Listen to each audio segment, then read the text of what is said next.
Je vais te raconter une histoire aujourd'hui. Je vais te raconter l'histoire de mon stage de seconde. Et ce stage a changé ma vie.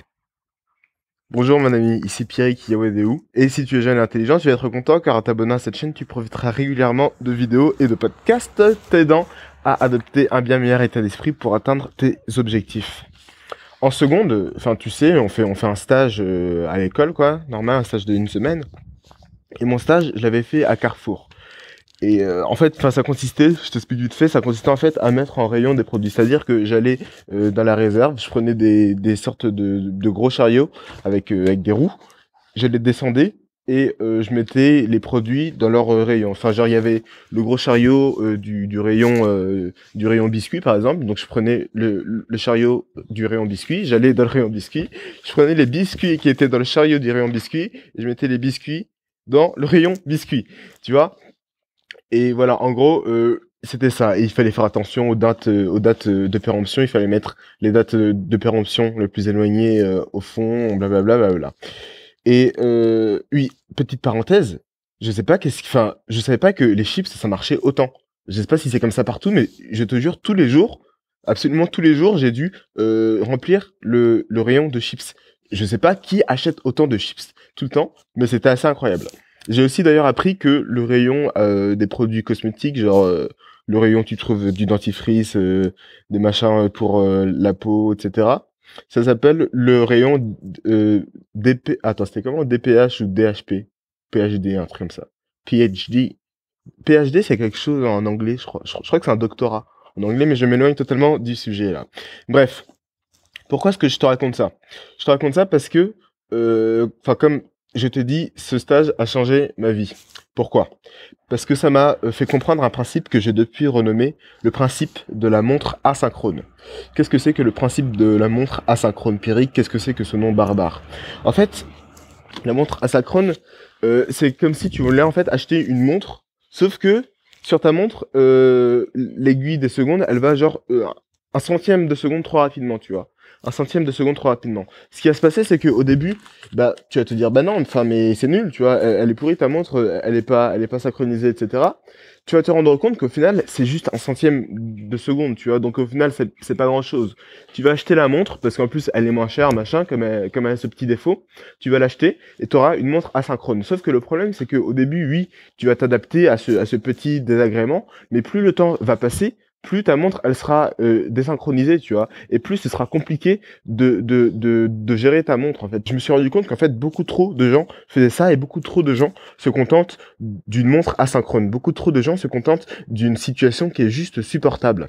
Et le problème en faisant ça, c'est que, enfin, c'est ce qui s'est passé en fait pendant mon stage. C'est ça le problème. Parce qu'au début, quand j'ai commencé mon stage, je me suis dit, mais c'est pour rien en fait de mettre des chips au rayon chips et des biscuits au rayon biscuits, tu vois. Je me suis dit, mais c'est nul, etc. Et le stage, c'était une semaine, hein, c'est pour te dire à quel point ça peut aller rapidement. Au bout du troisième jour, je m'étais déjà habitué, j'étais déjà dans la phase d'adaptation. Tu vois, j'avais ma montre asynchrone, c'est-à-dire une situation qui me plaisait pas vraiment, mais qui était supportable. Et du coup, je me suis adapté. Et à la fin de mon stage, enfin, je trouvais pas ça incroyable, tu vois, mais je me suis dit, bon, ouais, bon, c'est supportable comme situation. Donc voilà, je le faisais pas de gaieté de cœur, mais sans même une grosse mauvaise volonté ni rien, quoi. Je me contentais de cette situation qui était juste supportable. Et à la fin de mon stage, j'ai même demandé à travailler là pendant les vacances. Et j'ai eu beaucoup de chance en fait parce que mon maître de stage m'a dit OK et il m'a donné rendez-vous en fait une heure après la fin de mon travail en fait. Enfin, je sais plus c'était à quelle heure, je devais partir genre à 17h. Il m'a dit bah viens me voir à 18h et je te prendrai pour les vacances machin. À 18h je suis parti le voir donc déjà j'avais travaillé une heure en plus parce que j'allais pas attendre dans le magasin une heure tu vois donc j'ai continué à faire mon travail. À 18h, je suis parti le voir et il m'a dit ouais, attends, je pars faire quelque chose là, je reviens dans une demi-heure, une heure. Donc j'ai compris qu'il se foutait clairement de ma gueule. Donc je lui ai dit ok. Il est parti, et je suis parti aussi. Je suis parti aussi, du coup, quand il est revenu, bah, j'étais plus là et mon stage était fini. Il m'avait déjà rempli les papiers pour ma convention de stage, machin, donc je suis parti. Et en fait, j'ai vraiment eu beaucoup de chance qu'il fasse ça parce que Le stage, comme je t'ai dit, c'était nul. Enfin, franchement, personnellement, je trouvais ça vraiment pourri. C'était pas stimulant intellectuellement, c'était pas stimulant. Enfin, c'était stimulant physiquement par contre, parce que à la fin des journées, je me souviens que j'étais un peu fatigué, tu vois, parce qu'il fallait quand même beaucoup marcher, on portait des trucs, machin. Mais voilà, enfin, c'était vraiment pas du tout un truc qui me plaisait. Et pourtant, bah, j'étais prêt à accepter de faire ça.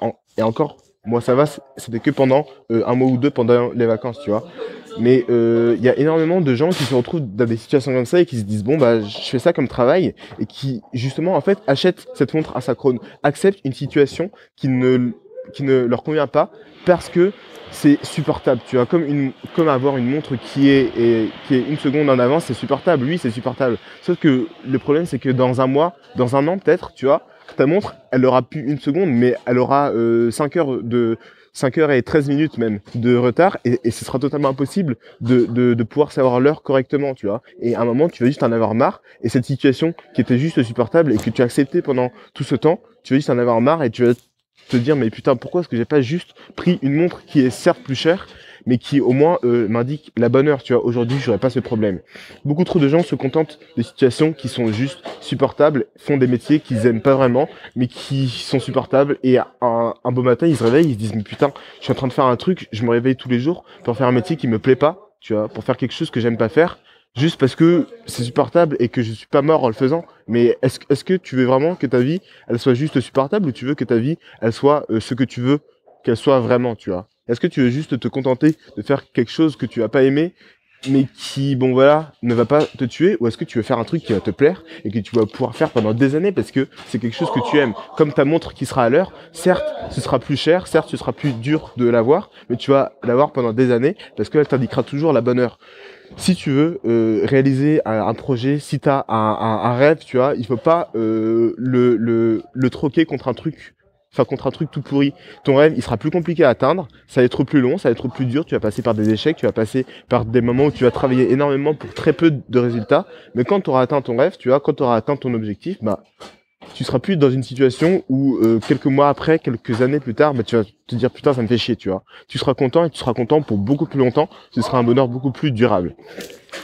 Donc voilà mon ami, ne te contente pas d'une situation qui est juste supportable. Ne te contente pas de quelque chose qui n'est pas à la hauteur de ce que tu veux vraiment. Parce que à un moment, tu vas te rendre compte que ce qui était supportable, à un moment, avec l'usure, avec le temps, ça devient juste insupportable. Et à ce moment-là, bah, tu vas péter un câble ou tu vas faire je sais pas quoi, tu vois, parce que tu en auras juste marre. Donc ne rentre pas dans cette dynamique-là, ne t'adapte pas à quelque chose qui ne te plaît pas et bats-toi tout de suite maintenant pour avoir quelque chose qui te plaît, comme ça ce sera fait, tu seras content et ce sera un bonheur beaucoup plus durable. Je t'ai d'ailleurs sorti une formation hier, une formation qui va t'apprendre à appliquer ce que tu apprends. Clique sur le lien dans la description, il y a la vidéo de présentation qui va t'expliquer clairement qu'est-ce qu'il y aura dans cette formation. Mais justement, ça c'est vraiment super à propos parce que pour qu'on puisse réaliser nos objectifs, pour qu'on puisse faire ce qu'on veut faire, il faut savoir appliquer ce qu'on apprend, tu vois. Parce qu'à un moment, on peut pas juste regarder des vidéos et se dire ah oui trop cool et au final rien faire, tu vois. Dans cette formation, je t'explique vraiment plusieurs méthodes qui sont super simples, des méthodes simples que tu as juste à suivre, à appliquer en fait, comme une recette de cuisine, tu vois. Tu as juste à faire ce qui est dit. Et tu verras qu'en faisant ça, tu vas pouvoir passer à l'action de manière efficace et tu vas pouvoir avoir des résultats qui vont te permettre à un moment de ne pas te contenter d'avoir une montre asynchrone, d'avoir une belle montre qui t'aura coûté cher, mais qui sera à l'heure et qui sera à l'heure pour toujours, tu vois. Donc voilà, si ça t'intéresse de pouvoir réaliser tes objectifs, si tu as envie d'arrêter les conneries maintenant, tu vois, et de passer à l'action de manière correcte, de manière simple, avec une méthode claire qui va t'aider à avoir de vrais résultats, tu vois, clique sur le lien dans la description, tu vas arriver sur la page de présentation de la formation. Une fois que tu l'auras commandé, tu auras un accès direct et illimité à la formation pour que tu puisses progresser et appliquer ce que tu apprends. Et je te reprécise, jusqu'à ce week-end, il y a une énorme réduction d'environ moins 50%. Après ce week-end, le prix va fortement augmenter. Donc mon ami, si ça t'intéresse et que tu as envie de passer à l'action et d'avoir de réels résultats, je te dis à tout de suite dans la formation. Les autres, je vous dis à la prochaine. C'était Pierrick Yawedeu, applique ce que tu apprends. Salut.